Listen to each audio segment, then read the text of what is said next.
If you're having trouble changing your habits, the problem isn't you. The problem is your system. Bad habits repeat themselves again and again, not because you don't want to change, but because you have the wrong system for change. You do not rise to the level of your goals. You fall to the level of your system. Welcome to Philosopher Insights, the podcast that delivers wisdom in minutes a day that you can put into practice daily and strive to master over a lifetime. The podcast committed to sharing ideas that encourage you to bridge the gap between who you are today and the person you aspire to be in the future.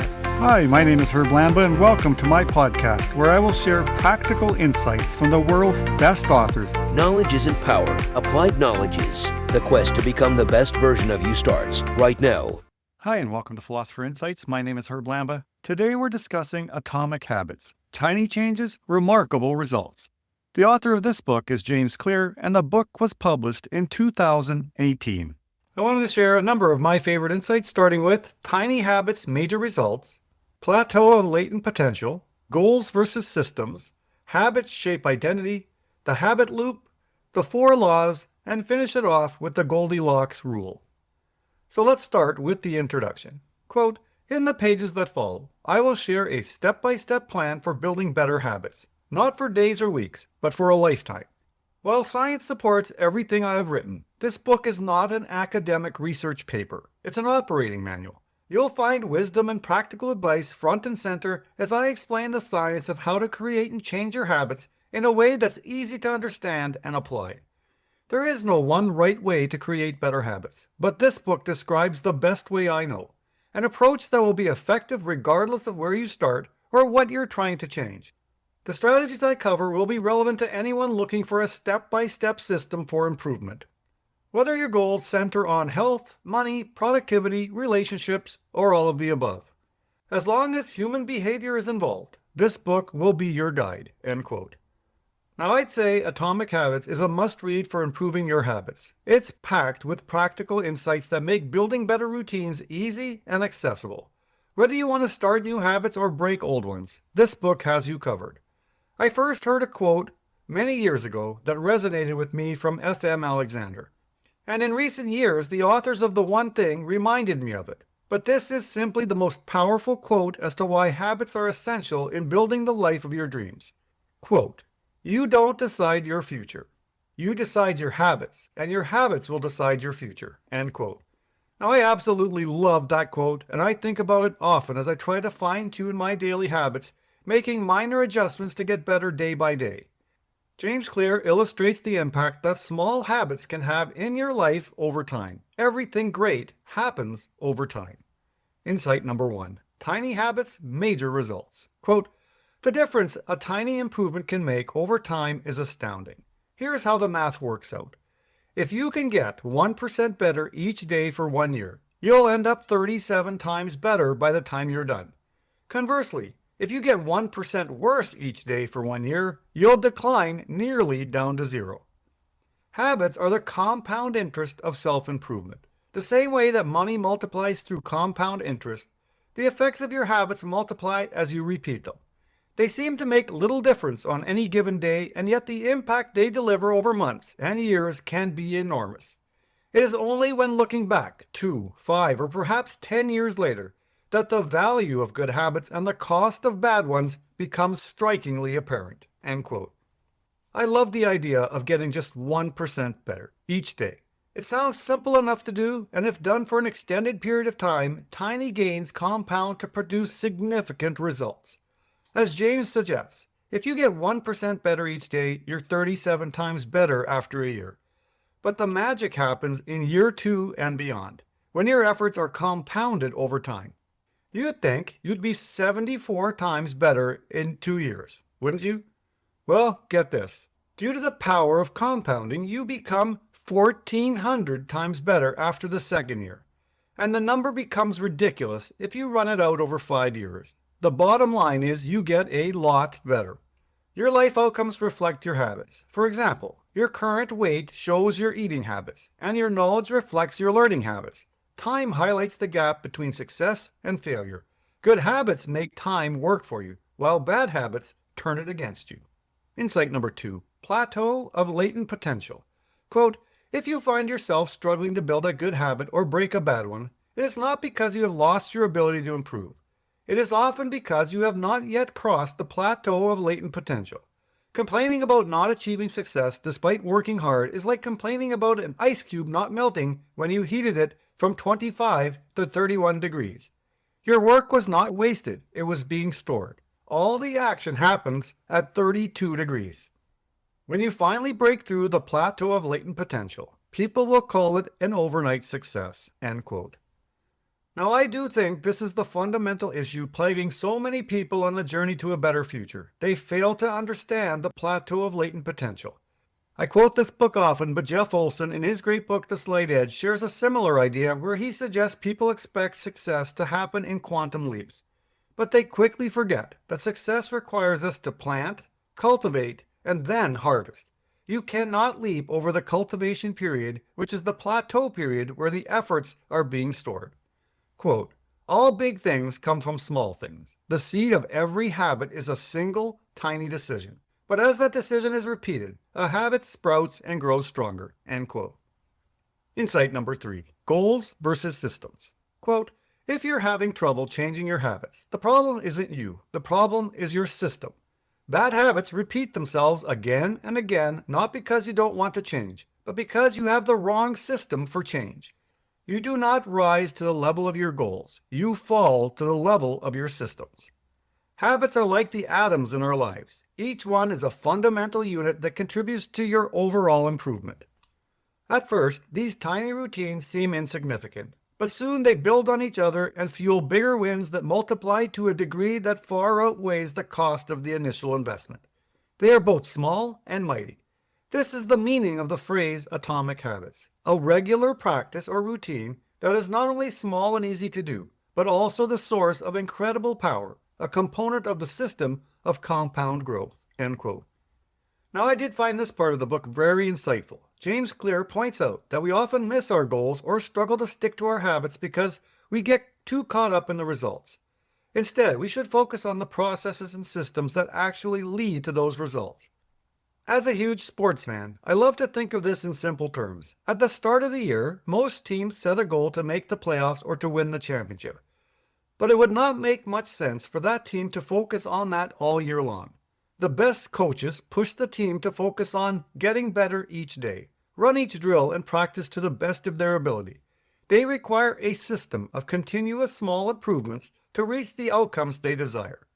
Quote, the purpose of setting the goal is to win the game. The purpose of the systems is to continue playing the game. End quote. It is a commitment to the process that determines your progress, not simply focusing on the goal you set at the beginning. Insight number 4, habits shape identity. Quote, your identity emerges out of your habits. You are not born with preset beliefs. Every belief, including those about yourself, is learned and conditioned through experience. More precisely, your habits are how you embody your identity. When you make your bed each day, you embody the identity of an organized person. When you write each day, you embody the identity of a creative person. When you train each day, you embody the identity of an athletic person. End quote. Clear shares 3 layers at which change can occur. The first is changing outcomes. This layer is concerned with changing a result, losing weight, winning a tournament, or publishing a book. The second is changing a process. This layer is concerned with changing your routine, starting a meditation practice, or waking up 30 minutes earlier. And the third is changing identity. This layer is concerned with changing your belief about yourself and the world. The best way to create change is to figure out what kind of person you want to be and then prove that identity to yourself with small daily wins. Over time, this creates a feedback loop where your habits shape your identity and your identity influences your habits. Your identity, how you see yourself, is an essential piece of installing habits. Once you know who you want to be and how you want to show up in this world, you tie your habits to that identity. If you want to become the best version of yourself, you must continue to edit your beliefs and upgrade and expand your identity. Insight number 5, the habit loop. The habit building process can be divided into 4 steps: cue, craving, response, reward. Quote, The cue triggers a craving, which motivates a response, which provides a reward, which satisfies the craving, and ultimately becomes associated with the cue. End quote. This is essentially the feedback loop, habit loop, which forms an endless cycle that is running every moment you are alive. As an example, you wake up in the morning, cue, you want to feel alert, craving, you drink a cup of coffee, response, and you satisfy the craving of feeling alert, reward. Now, drinking coffee becomes associated with waking up. Insight number 6, the 4 laws. Quote, if you have ever wondered, why don't I do what I say I'm going to do? Why don't I lose the weight or stop smoking or save for retirement or start that business? Why do I say something is important but never seem to make time for it? End quote. Well, to be honest, I am certain I have asked myself every one of those questions and many more over the years. Although the 4 laws are not an exhaustive framework for changing human behavior, the author suggests that this framework is very, very close. The 4 laws of behavior change are a simple set of rules we can use to build better habits. They are 1. Make it obvious, the cue. 2. Make it attractive, the craving. 3. Make it easy, the response. And 4. Make it satisfying, the reward. This model reminded me of a similar concept shared by Charles Duhigg in The Power of Habit, where he shares a 3-step process to establish a habit: cue plus routine plus reward. Let's take a quick look at each of the 4 laws, beginning with law number 1, make it obvious. If you want to work out first thing in the morning, make it obvious by putting your exercise clothes or running shoes by your bed, which sets up the cue required to establish the habit. Also, the author suggests the use of implementation intentions, which is one of my favorite ideas for making a habit stick. An implementation intention statement is as follows: I will, behavior, at time, in location. Let's apply this to the real world with some sample suggestions for powerful implementation intentions. I will exercise at 5 p.m. in my basement. I will read for 20 minutes at 5 a.m. in my office. Another powerful technique to establish the cue is using the habit stack formula. The habit stack formula is after current habit, I will new habit.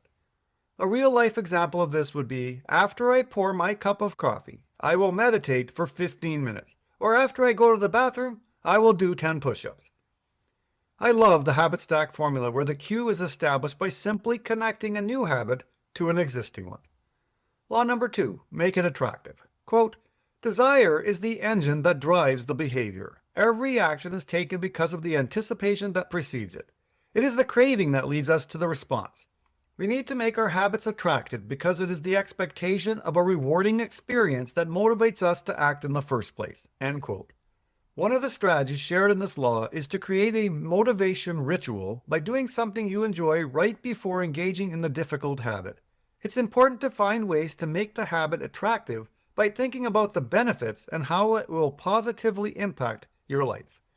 Law number 3, make it easy. Quote, in a sense, every habit is just an obstacle to getting what you really want.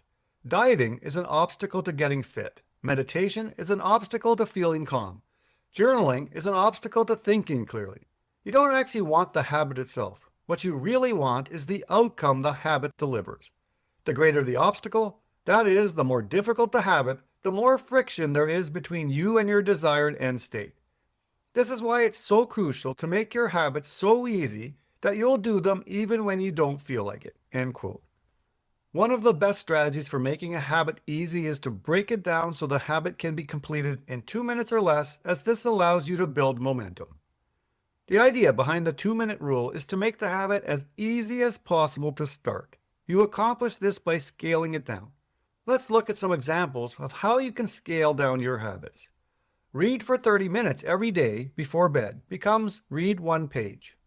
Run 3 miles each morning becomes tie my running shoes. This strategy is super effective because it makes starting a habit really easy. Once you begin doing the right thing, you're more likely to keep it up. The hardest part for many of us is just getting started. Law number 4, make it satisfying. Quote, we are more likely to repeat a behavior when the experience is satisfying. This is entirely logical. Feelings of pleasure, even minor ones like washing your hands with soap that smells nice and lathers well, are signals that tell the brain, this feels good. Do this again next time. Pleasure teaches your brain that a behavior is worth remembering and repeating, end quote. Now, the main takeaway here is that we should reward ourselves after completing our habits to create a satisfying experience. The first three laws, make it obvious, make it easy, and make it attractive, help us perform the behavior in the moment. But the fourth law, make it satisfying, boosts the chances that we'll repeat the behavior in the future. The 4 laws of behavior change help you to install the habit. But what if you want to remove a bad habit from your life? Well, the author suggests you simply reverse the 4 laws. Make it invisible, make it difficult, make it unattractive, and make it unsatisfying. Insight number 5, the Goldilocks rule. Quote, the human brain loves a challenge, but only if it is within an optimal zone of difficulty. If you love tennis and try to play a serious match against a 4-year-old, you will quickly become bored. It's too easy. You'll win every point. In contrast, if you play a professional tennis player like Roger Federer or Serena Williams, you will quickly lose motivation because the match is too difficult. Now consider playing tennis against someone who is your equal. As the game progresses, you win a few points and you lose a few.